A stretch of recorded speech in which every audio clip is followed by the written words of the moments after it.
Shoutout pala sa mga marites, hindi makatulog kung hindi magchismis. Palaging ginawa, puro paninira, nagkakalat ng fake news na balita. Mga marites usong-uso ngayon, nanlilibak sa buong maghapon. Grabe katamad ang mga luko-luko, feeling mayaman akala mo kung sino.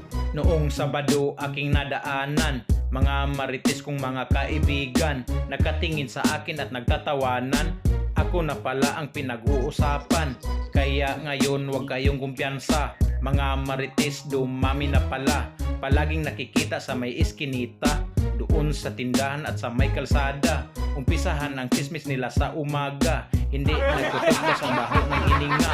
Grabe ka anghang, talo pa ang sili, at nangangamoy pa ang kilikili. Ang kanta na ito sana'y inyong marinig, mga marites kong tagapakinig. Huwag kayong magalit sa aking kanta, i-share nyo na lang para matawa ang iba.